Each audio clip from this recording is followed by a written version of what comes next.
Every day in life is beautiful. Every day. It's beautiful. To the residents of this small apartment building in North London, Alice Summer is the lady in number 6. My world is music. I am not interested in anything else.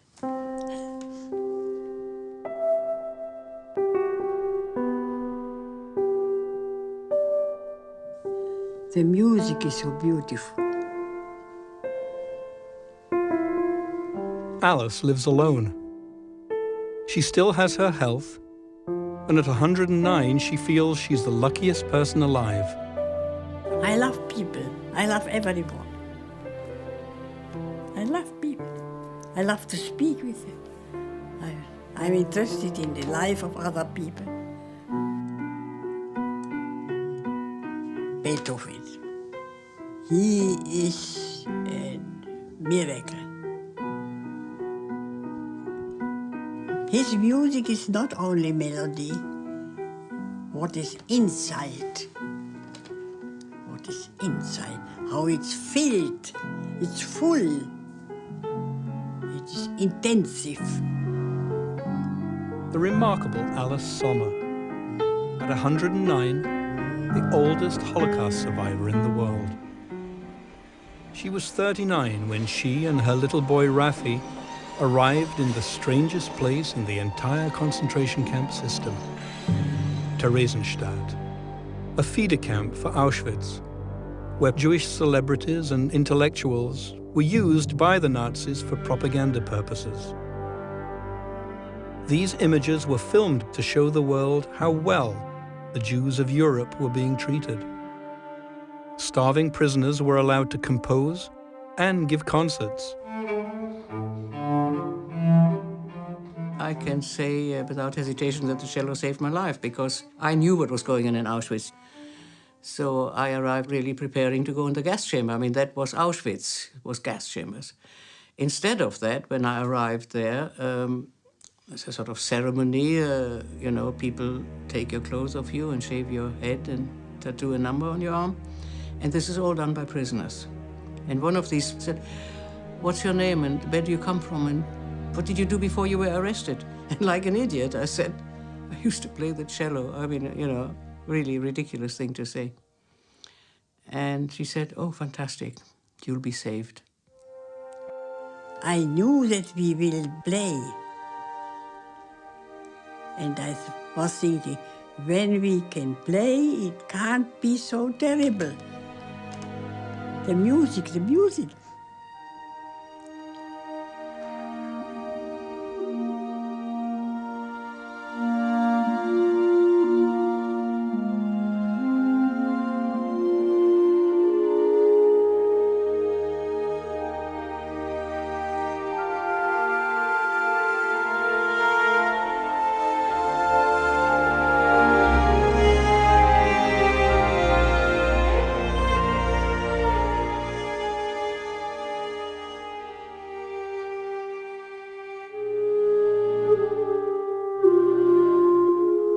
With music, I was always happy.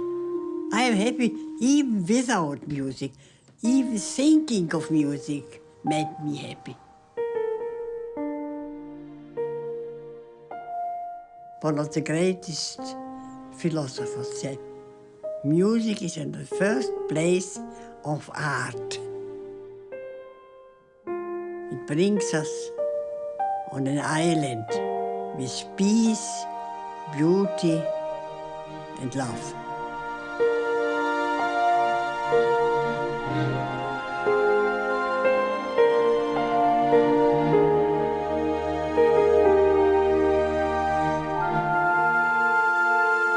Music is a dream. Music is a dream.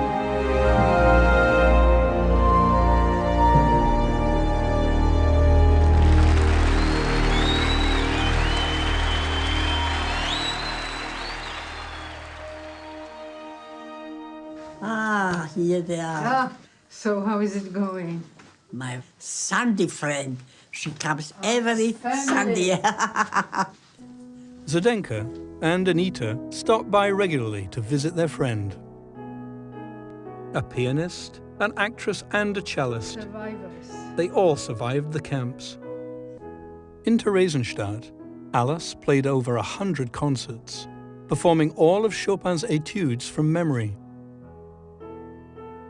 That was my first time, actually, I have had all Chopin's etudes. And I remember Alice sitting on the stage. I was in about third row and saw her from the right profile. And I was quite captivated. It was magic to hear this music in that kind of surrounding. It was a moral support. It was not entertainment, as most people think, that we were having fun. It had a much bigger value. I felt that this is the only thing which helps me to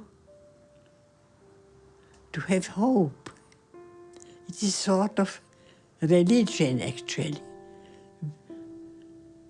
Music is God.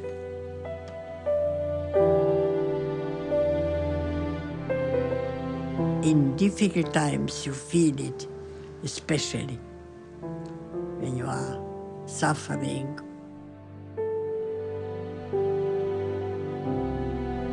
Alice's faith in music was an inspiration to her son, Raffi. He sang in Theresienstadt's children's opera Brundibar. And, sustained by his mother's natural optimism, he too survived.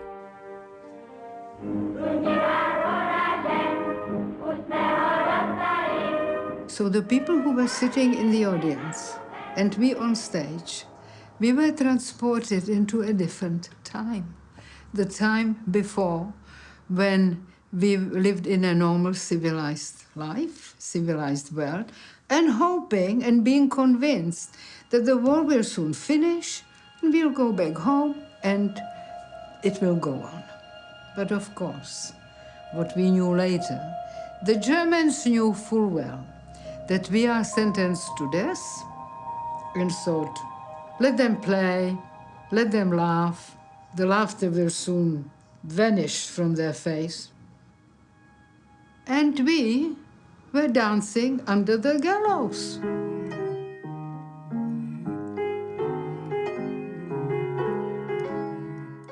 My father always used to say the very wise words, put as much as you can into your heads, because that's something nobody can take away from you.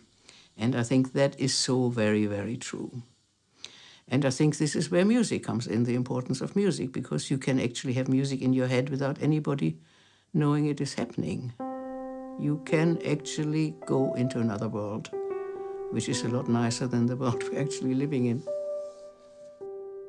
I knew that even in this very difficult situation, there are beautiful moments.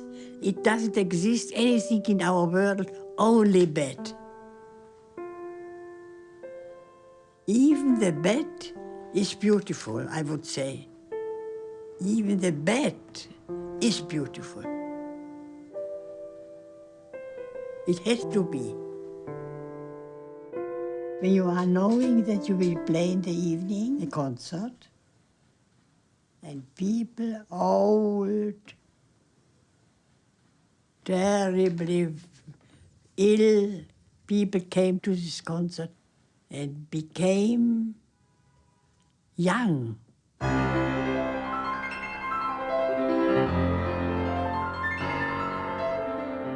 It is a mystery that when the first tone of music starts, it goes straight away in our soul. I loved to play. We should thank Bach, Beethoven, to Brahms, to Schubert, to Schumann. They gave us beauty, they gave us undescribable beauty. They made us happy.